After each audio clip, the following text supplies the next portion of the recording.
If one thinks the one who acts is the same as the one who experiences the result, then one asserts with reference to one existing from the beginning, suffering is created by oneself. When one asserts thus, this amounts to eternalism. But Kassapa, if one thinks the one who acts is one, the one who experiences the result is another, then one asserts with reference to one stricken by feeling, suffering is created by another. When one asserts thus, this amounts to annihilationism.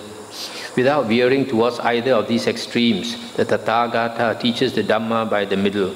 With ignorance as condition, volition comes to be. With volition as condition, consciousness, etc., etc. Such is the origin of this whole mass of suffering. But with the remainderless fading away and cessation of ignorance, comes cessation of volition.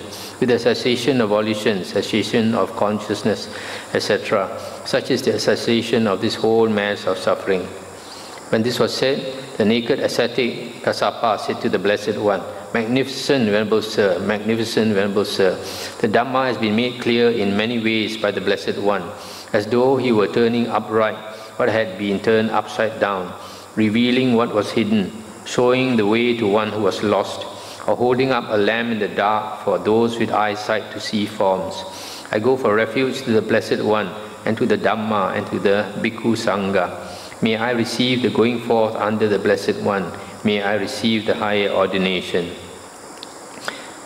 Stop here for a moment. You see, this Kassapa, he, after the Buddha replied, he seemed to have understood immediately. So he was so impressed that he wanted to be ordained under the Buddha. You notice here, normally in the Suttas, when they go for refuge, they go for refuge to the Buddha, to the Dhamma, and the Bhikkhu Sangha. Normally, we take refuge in the Bhikkhu Sangha, the monk Sangha. And then the Buddha said, "Kassapa, one formerly belonging to another sect who desires the going forth and the higher ordination in this Dhamma Vinaya lives on probation for 4 months.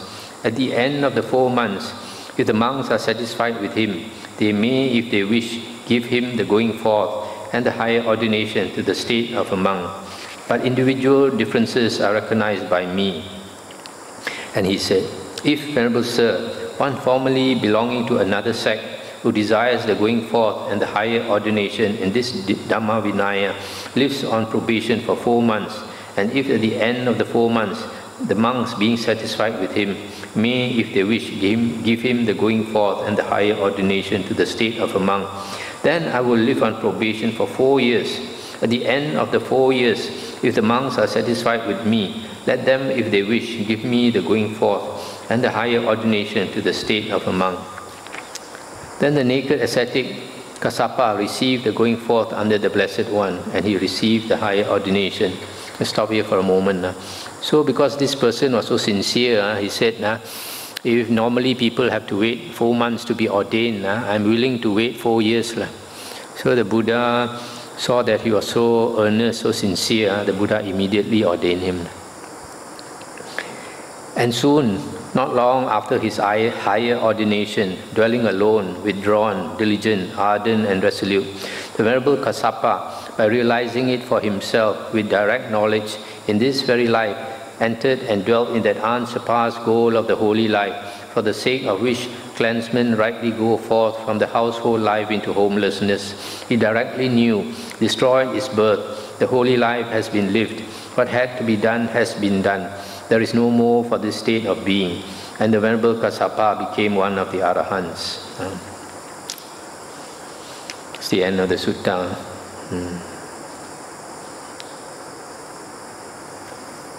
So here he was asking whether suffering is created by oneself or created by another person, another being. Then basically the Buddha wanted to tell him that suffering is not created by anybody, but created by conditions. So I explained dependent origination to him, and then he understood and decided to renounce. 12.18 at Savatthi. Then the wanderer Timbaruka approached the Blessed One and exchanged greetings with him. When they had concluded their greetings and cordial talk, he sat down to one side and said, "How is it, Master Gotama? Are pleasure and pain created by oneself?" "Not so, Timbaruka," the Blessed One said. Then, Master Gotama, are pleasure and pain created by another? "Not so, Timbaruka," the Blessed One said. "How is it then, Master Gotama? Are pleasure and pain created both by oneself and by another?" "Not so, Timbaruka," the Blessed One said. Then, Master Gotama, have pleasure and pain arisen fortuitously, being created neither by oneself nor by another? "Not so, Timbaruka," the Blessed One said. "How is it then, Master Gotama? Is there no pleasure and pain?" "It is not that there is no pleasure and pain, Timbaruka. There is pleasure and pain." "Then is it that Master Gotama does not know and see pleasure and pain?" "It is not that I do not know and see pleasure and pain, Timbaruka. I know pleasure and pain. I see pleasure and pain."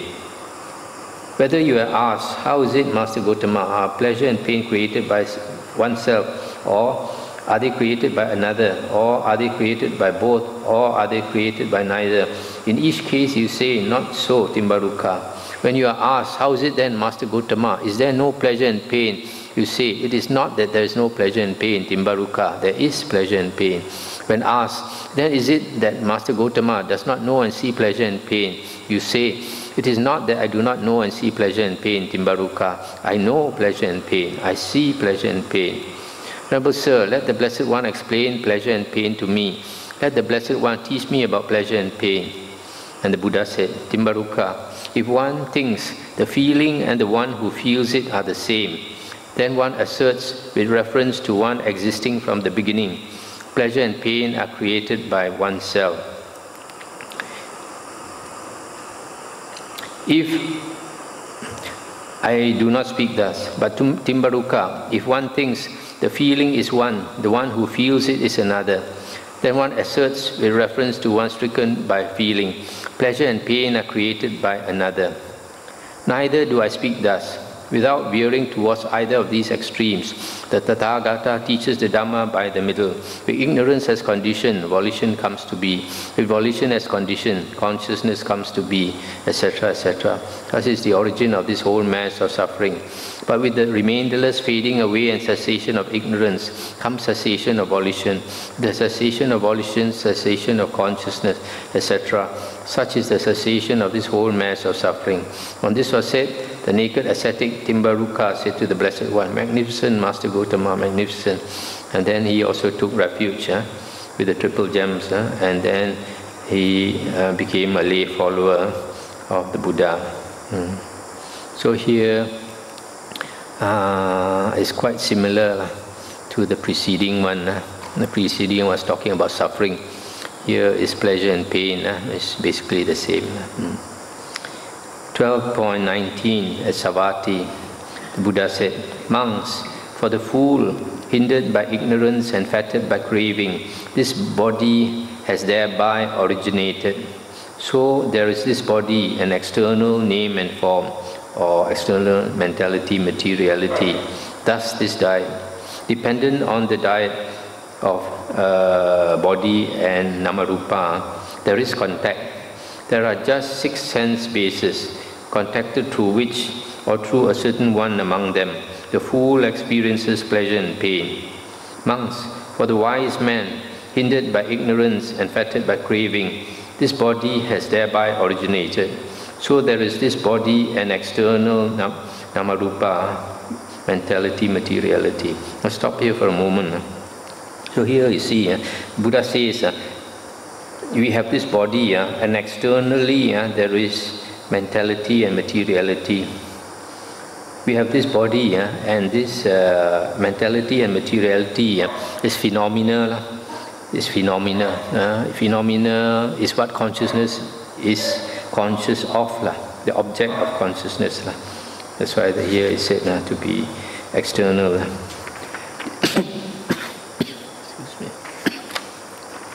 Dependent on the diet, on the both of them, there is contact. There are just 6 sense bases, contacted through which, or through a certain one among them, the wise man experiences pleasure and pain. What, monks, is the distinction here? What is the disparity? What is the difference between the wise man and the fool? Venerable Sir, our teachings are rooted in the Blessed One, guided by the Blessed One, taking recourse in the Blessed One. It would be good if the Blessed One would clear up the meaning of this statement. Having heard it from him, the monks will remember it. Then listen and attend closely, monks, I will speak. Yes, Venerable Sir, the monks replied. The Blessed One said, monks, for the fool, hindered by ignorance and fettered by craving, this body has originated. For the fool, that ignorance has not been abandoned and that craving has not been utterly destroyed. For what reason? Because the fool has not lived the holy life for the complete destruction of suffering. Therefore, with the breakup of the body, the fool fares on to another body.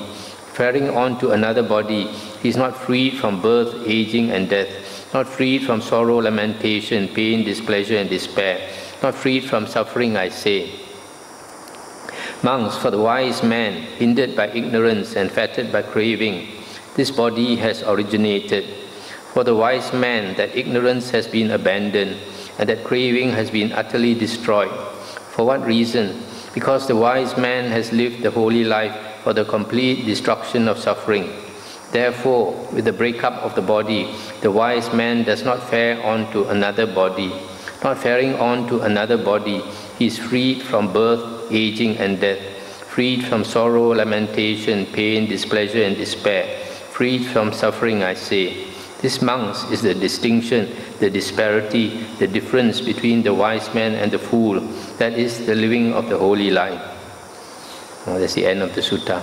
So here, the Buddha says the difference between the wise man and the fool is that the wise man follows the Dhamma and practices the Dhamma to end suffering, whereas the fool is not interested in the Dhamma, continues with the life of a normal person and will continue on the round of rebirths, suffering for a long time.